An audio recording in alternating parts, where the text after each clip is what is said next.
Welcome to the Metals Investment Forum. We have first time in person in Vancouver in the past 2 years.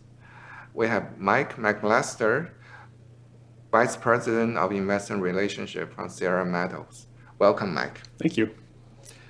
So it has been a roller coaster year. Mike, can you tell us a little bit story about what happened in Sierra Metals and what's going to happen in the next year? Sure.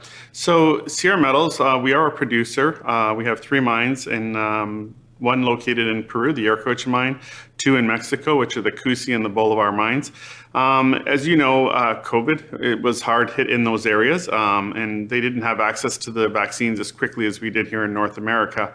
And so what ended up happening is we were missing about a third of our workforce. And so some of the areas, such as development, infill drilling, fell behind. And so that affected us in the sense that we had lower grades and less production than we originally had guided for the year. So the third quarter was a bit of a tough quarter for us. However, we are seeing our vaccination rates improve. We're close to 90% vaccination rates at our mines, and so the employees are higher coming back. than the United States. Yeah, no, I think, because they were so hard hit, people are worried they want to be vaccinated. So, we're seeing our employees come back, and, that definitely works to our benefit. We're able to hire some additional contractors to catch up and return to a normal state of operations. Okay, so how soon you're looking to return to the normal state of operations? Sure. So Yauricocha and Cusi, already we have the production rates where they should be, and we should start to see some improvement starting in the fourth quarter already. Bolivar is going to take a little bit longer. We were a little bit further behind there, and that was one of the hardest hit ones in terms of absenteeism. So it's probably going to take us 6 months or 2 quarters to come completely back up to regular productivity levels at that mine. Wow, that's very, very good. So your stock was cut in half recently due to the weak performance. And if you can catch up, the investors should see over 100% upside. Yeah, definitely. We definitely have some upside in the stock. It's still a good story. We have solid mines. We have solid operating, procedures. And, once we have the development caught up on and we see the grades improve, the story remains a good one. And it's a good, solid cash flow story. And, there's no reason why the stock shouldn't return to previous levels. Well, excellent. And from my understanding, you have 45% revenue from copper and 30% from precious metal, gold and silver, right? Yes. So it's more like a little Freeport McMoRan, but you're treating it significant, maybe 1/5 or a quarter of valuation of that.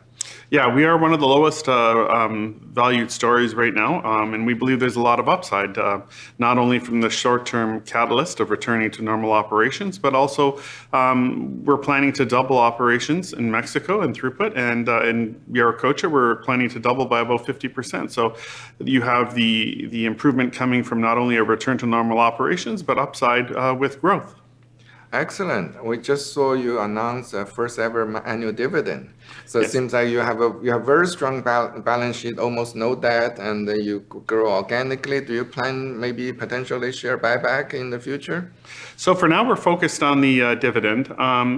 We don't have the money is spoken for, I guess you could say, in terms of the cash flow to provide for the growth. We haven't done a financing since 2011. That money is earmarked to grow the production without having to go to the markets for further financing. And so our current shareholders will not be diluted. So to reward those shareholders now, based on our solid balance sheet and growth, we initiated a 3 cents per share dividend, which is currently yielding about 1.5%. And as we continue to grow and start to see further cash flow, we will start to look at increasing that dividend, potential buybacks, and also looking at advancing other opportunities that we have. Well, excellent.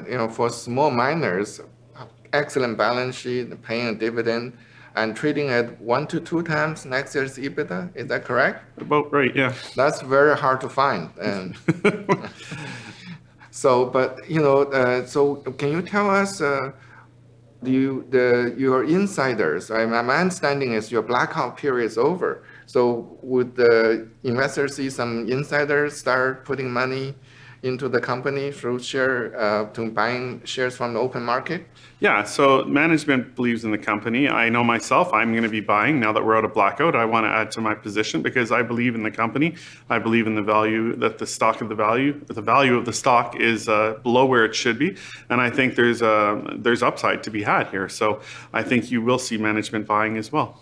Oh, excellent, excellent. So, and the plan you seem to be you're going to have a organic growth about almost 100% in the next 5 years. That's still your plan right now? Yes, yes. So at Yauricocha, we're going to be doubling by about 50%.